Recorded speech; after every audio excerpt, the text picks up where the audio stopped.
गणपत्याय नमः। ओम श्री गणेशाय नमः। ओम श्री दुर्गा देव्ये नमः। ओम श्री दुर्गाये नमः। ओम श्रीमद्देवी भागवत महापुराण प्रम्बः। तुमेव माता च पिता तुमेव, तुमेव बन्धुश्च सखा तुमेव, तुमेव विद्यादेवनं तुमेव, तुमेव सर्वं देवदेव। ओम नमः चंडिकाय नमः। ओम श्री दुर्गा देव्ये नमः। ओम श्री दुर्गाये नमः। जय दुर्गा महारानी।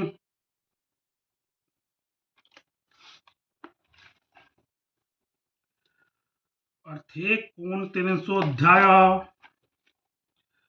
सावित्री धर्मराज के प्रश्नोत्तर और धर्मराज द्वारा सावित्री को वरदान देना। श्री नारायण बोले, हे नारद, सावित्री की बात सुनकर यमराज आश्चर्य में पड़ गए और वो हंसकर उन्होंने प्राणियों के कर्म फल के विषय में बताना आरंभ किया। धर्म बोले, हे वत्स, इस समय तुम्हारी अवस्था तो मात्र 12 वर्ष की है, किंतु तुम्हारा ज्ञान बड़े बड़े विद्वानों, ज्ञानियों और योगियों से भी बढ़कर है। पुत्री, तुम भगवती सावित्री के वरदान से उन्हीं की कला से जन्म लेकर सती सावित्री नाम से विख्यात हो। प्राचीन काल में राजा अश्वपति ने अपनी की गई तपस्या के द्वारा उन्हीं सावित्री के सदृश तुम्हें कन्या रूप में प्राप्त किया है। जिस प्रकार लक्ष्मी विष्णु की गोद में तथा भवानी भगवान शिव के वक्षस्थल पर विराजमान रहती है, एवं जैसे अदिति कश्यप के, अहल्या गौतम के, सची महेंद्र के, रोहिणी चंद्रमा के, रति कामदेव के, स्वाहा अग्नि के, स्वधा पितरों के, संध्या सूरज के, रुणानी वरुण के, दक्षिणा यज्ञ के, पृथ्वी वराह के और देवसेना कार्तिकेय के पास उनकी स्वभावती प्रिया बनकर सुशोभित होती है, उसी प्रकार हे प्रिय, तुम भी सत्यवान की स्वभावती प्रिया के रूप में सुशोभित हो। यह वर मैंने तुम्हें प्रदान कर दिया। हे देवी, हे महाभागे, इसके अतिरिक्त और जो भी तुम्हारा वर तुम्हें अभिष्ट हो उसे मांग लो, मैं तुम्हें सभी अभिलाषित वर प्रदान करूंगा। पूजा करो ना, पूजा करो, पूजा करो। बोले बोले दुर्गा महारानी की। सावित्री बोली, हे महाभाग, सत्यवान ने मुझसे जो औरस पुत्र प्राप्त, हे महाभाग, सत्यवान से मुझे 100 औरस पुत्र प्राप्त हो, यह मेरा अभिष्ट वर है। मेरे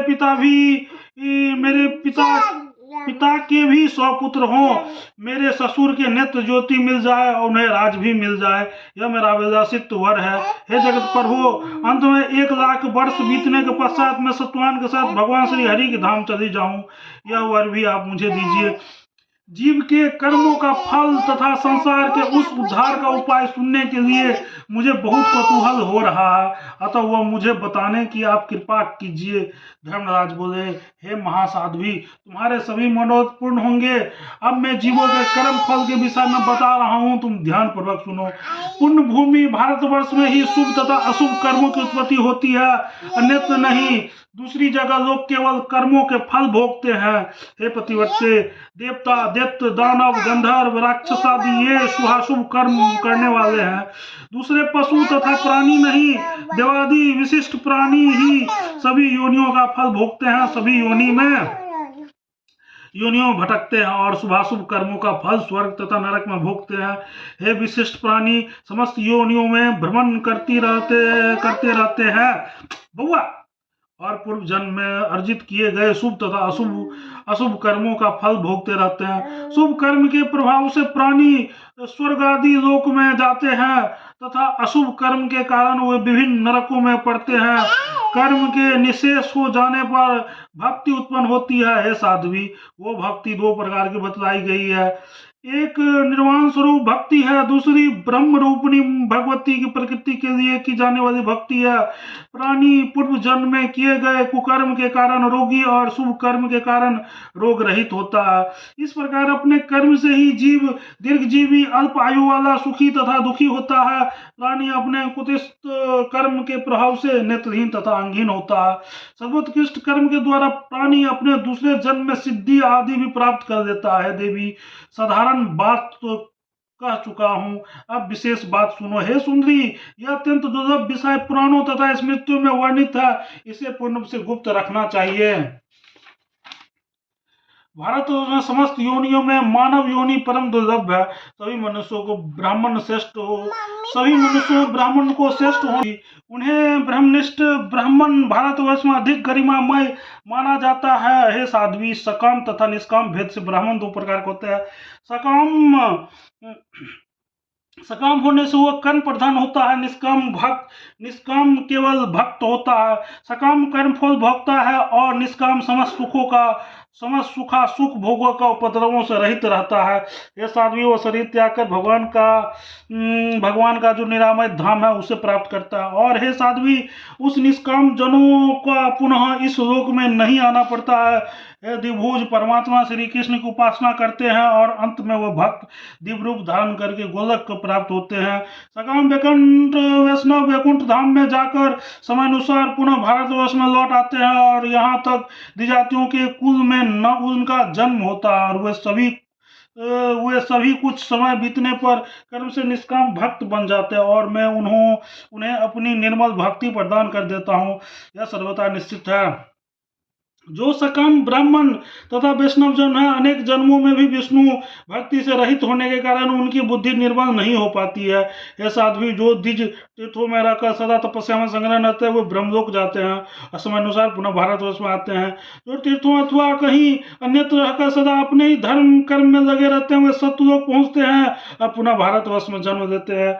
जो ब्राह्मण अपने धर्म में संलग्न रहकर भारतवर्ष में सूर्य की उपासना करते हैं वे सूर्य लोक जाते हैं, समय अनुसार लौटकर पुनः भारतवर्ष में जन्म लेते हैं। जो धर्मपरायण तथा निष्काम मानव मूल प्रकृति भगवती जगदम्बा की भक्ति करते हैं वे मणिद्वीप लोक में जाते हैं, फिर वहां से लौटकर नहीं आते हैं।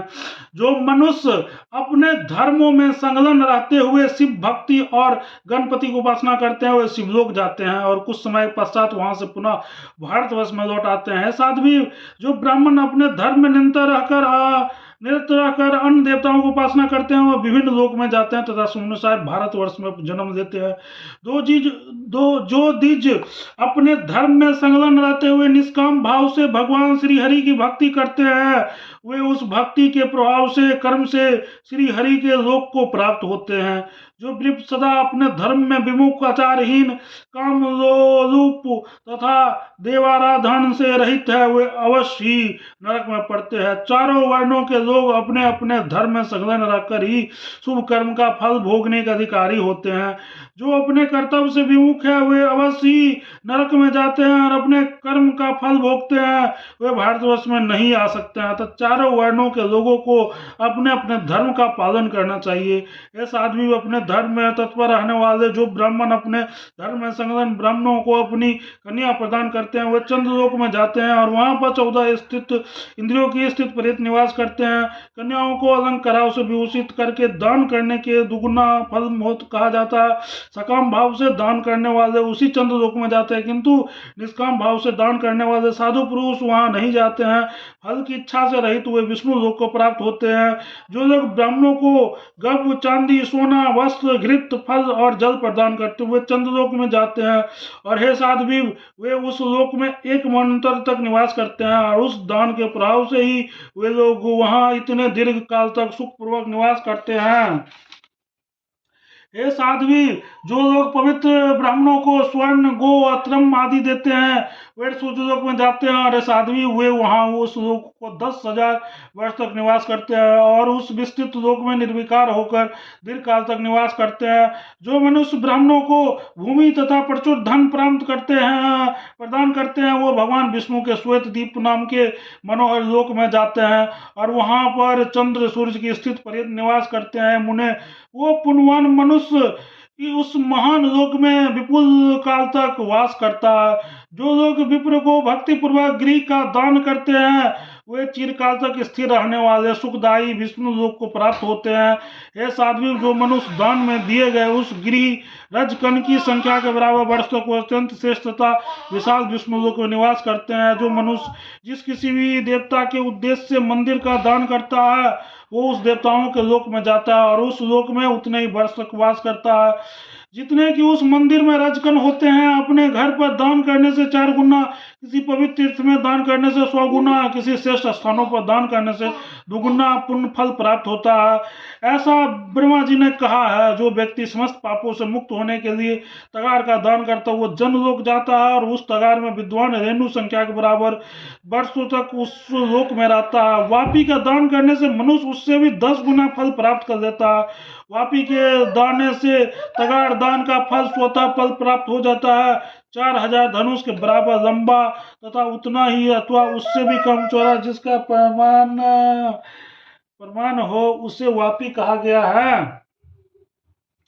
यदि कन्या किसी योग वर को प्रदान की जाती है तो वो 10 वापी के दान के समान होता है। और यदि कन्या अलंकारों से संपन्न करके दी जाती है तो उससे भी दुगुना फल प्राप्त होता है। जो फल तगार से दुगुना मिलता है वही फल उस तगार के जीर्णोद्धार से भी प्राप्त हो जाता है। किसी वापी की कीचड़ दूर कराकर उसका उद्धार करने से वापी दान के समान पुण्य प्राप्त हो जाता है। हे साध्वी,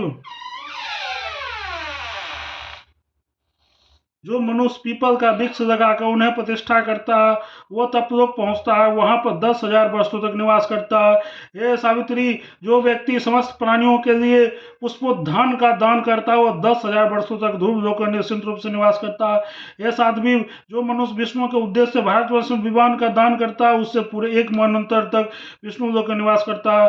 चित्रयुक्त तथा विशाल विमान का दान करने पर उनके दान का दुगुना फल प्राप्त होता है। शिव का दान करने से मनुष्य उसका आधा फल प्राप्त करता है। यह निश्चित है कि जो व्यक्ति भगवान श्री हरि के उद्देश्य से भक्ति पूर्वक दोला मंदिर का दान करता है वो भी विष्णु लोक में 100 मन्वंतर निवास करता है।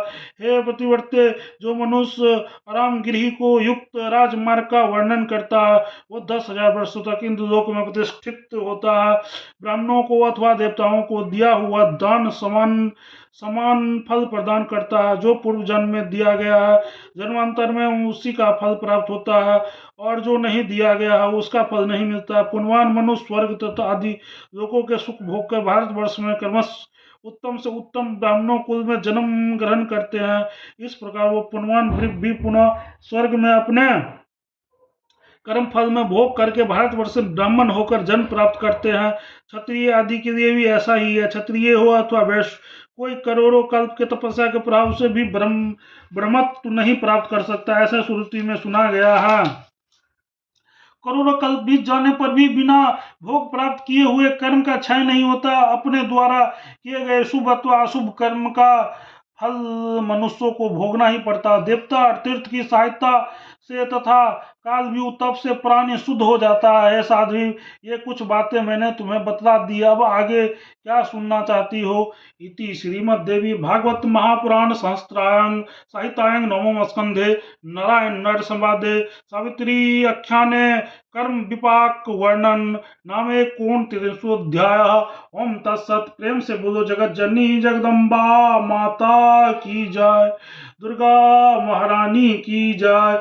हर हर महादेव, हर हर बम बम, हर हर बम बम, हर हर बम बम।